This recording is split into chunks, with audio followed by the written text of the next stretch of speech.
Just fucking do it. Subscribe now. And that's how they play. Donald Trump is a vindictive motherfucker.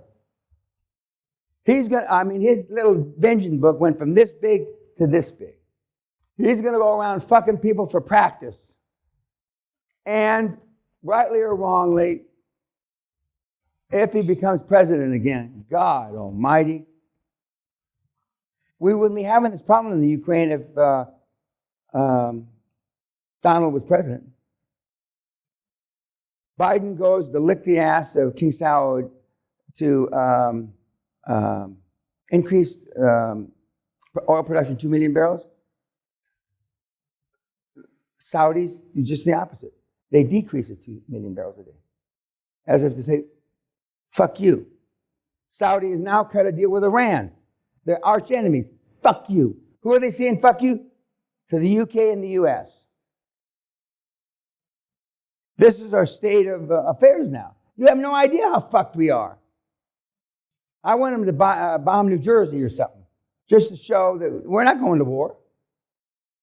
And they're going to bomb New Jersey the day after you get released.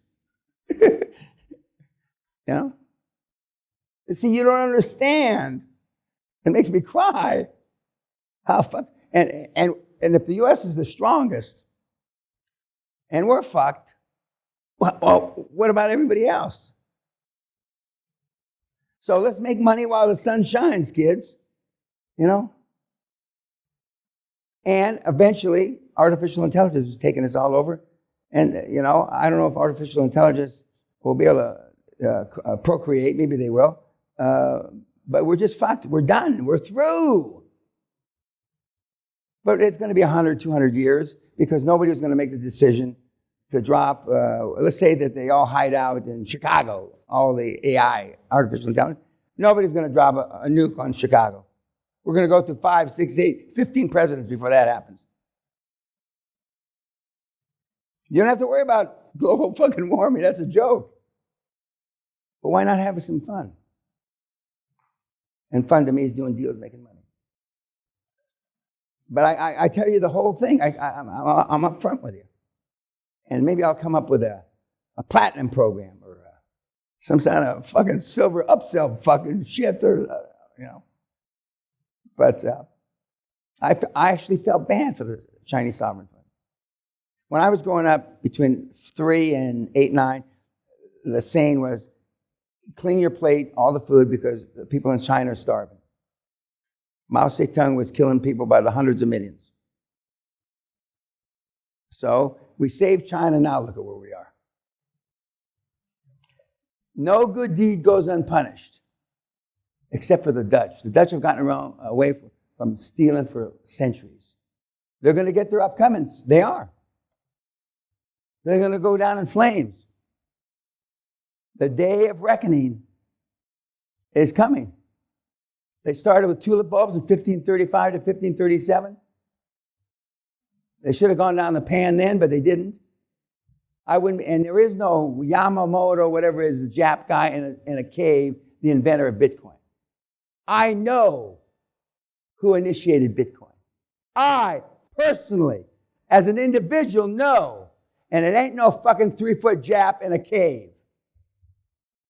I used to say, who would benefit from the Western world having financial problems? When Bitcoin started in 16 years ago, or thereabouts. When it was about a penny, or whatever it was. Russia and China. China, it was so fucked up, it fucked their economy, so they shut it down. Who does that leave?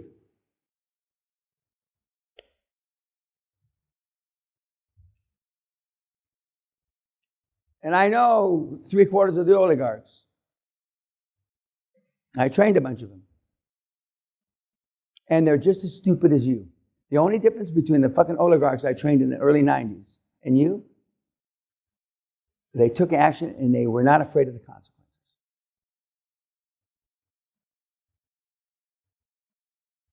Whether you can call that an emotional bank account, they certainly were not afraid of the consequences. They did horrific things.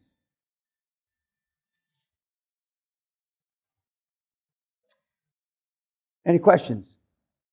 Yes, sir, in the back. Is this you know where Electra, Texas is? Okay. Well, one of my mentees had a kid about your age, and they're from Electra, Texas. Electra, Texas used to have 800 people in it. Now it's got 1,100 or something like that. One church, one 7-Eleven with a gas station, and a steakhouse, if you call it that. Anyway, go ahead. When you're doing these hostile takeovers and you're buying debt, can you use... Oh, no. It's not a hostile takeover. You're not announcing it to the shareholders. You're going to the fucking bank, buying the debt, and you're walking in and say, fuck you, get out. I own the place. There's no takeover process. Not as romantic. I've been in 2 hostile takeovers. I won both. But it's not as romantic as them trying to, buy your shareholders. It's a sneaky Pete deal. I mean... When you buy the debt, can you use commercial debt or... Absolutely. Okay. Well, no, what you'll get is you'll get Goldman Sachs to issue you a debenture, a bond, to buy it all. So you won't have to put any money. Carl Icahn bought the debt of Donald Trump for his casinos in New Jersey about 10, 12 years ago, okay? He didn't go to the shareholders. He knew because it's a public company and they list the debt, okay? And their 10Ks and 10Qs, the reporting documents that you have to file with the Security Exchange Commission. And so he went, I think it was Goldman Sachs, and Goldman Sachs put up the 115 or 380 million, whatever it was, and they paid the bank, paid down the debt. And so the debt evaporated and he wound up with the casinos. It's not a fancy thing like in Succession. It's not that fancy. I'm surprised they haven't showed Succession buying debt. Yeah, go ahead. You said something about the bond? No. They formed, in this country it's called a debenture. In America, they issued a bond equal to or greater than the debt that was owed to the banks. And and it's some little 27-year-old MBA that went to Wharton School at the University of Pennsylvania. It comes to his managing director, and the managing director then takes it to his board, because there's a lot of different boards at Goldman Sachs, but ultimately takes it to the board of Goldman Sachs. I think Solomon is the CEO now. Solomon's in trouble because he bought 2 corporate jets for about $300 million. So he could go allegedly to his island, one of the Caribbean islands near Cuba. He made 22 trips last year. Now, I wonder what he was doing 22 times. I personally know what he was doing. And at the next shareholder meeting, it's going to come up, and so a little shareholder like you are going to, about this thing that we're indemnifying the CEO. I don't know if any of this is happening. We're indemnifying the CEO of Solomon because he's done such a good job. Indemnifying meaning we're putting an insurance policy in place that we can't accuse him for doing anything bad. That's more or less, okay? And one of the things that you're going to do in your articles of incorporation, when you incorporate all these pieces of shit, is you're going to have an indemnification that no matter what you do, short of fraud and malfeasance, you're not guilty. Tony liked that one. So there's a short, fat, dumpy guy. He liked that one too. So we kind of in-house joke about, I'm poking fun at some of his Cuban. These guys are good guys, hardworking, successful, but there's a right way and wrong way and a Cuban way. If you don't know that, I mean, you haven't done business with any Cubans, okay? There's a right way, just like there's a right way and wrong way and a Dutch way, blah, blah, blah, blah, okay? And your board members should know all this. But most of the board members just want to be in there for make $3, $4, $5, $6 million and leave. Exit. So they can go and bounce their grandkids on their knee or whatever. But you want to get them where they either haven't started being a grandparent or they're tired of being a grandparent. And I mean, these guys and gals are super smart, they are. But sometimes you have to clean the cobwebs out of their skulls for them. So what? I mean, you don't have time to gather all the knowledge they have. Any questions about the two guys that are back? Yes, sir. Well, for that debt that you were talking about, can't you send your lawyers, Big Four, to the bank that you're getting the debt from to put in there basically that they can't buy somebody else outside? No, you can't you can't force the bank not to sell your debt. Okay. So then you're restricting their covenants. Now, the bank's not going to change the covenants. Just a little chicken shit $2 million company. Believe me, they don't do it for a $20 billion company. They're not going to do it for you. There's 5 million ways to fuck you. But the good news is, Marcus Bauer got crossways with a multi-billionaire in Austria a few years ago, and I said, "You're wasting your money." And Marcus got a big ego.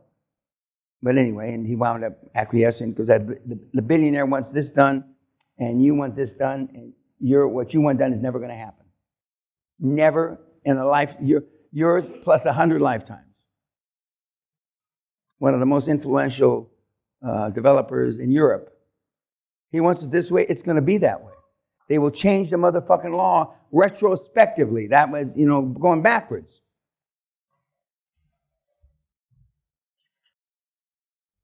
They're ready for a billionaire now. They need some uplifting. Now, we're not going to get up and do jumping jacks and shit like that. Do they still do that kind of shit at seminars? Where you get all invigorated and shit like that? Does Michael still do that? And pillar fuck? Yeah. Jesus Christ. And I was talking to some of the other Dutch people, not the current young doofus group, and I told a couple of stories about Michael, which apparently he doesn't share anymore. I thought he used to be the full disclosure Dutchman, but apparently, and I'm not going to say it on YouTube, but there's another side of Michael that he doesn't share anymore, which off of YouTube I'll share a little bit, but he's a good kid. He's here 3 times, got it wrong twice, but I knew his first wife, Carolyn, she's a good girl. Okay, YouTube, thank you, bye.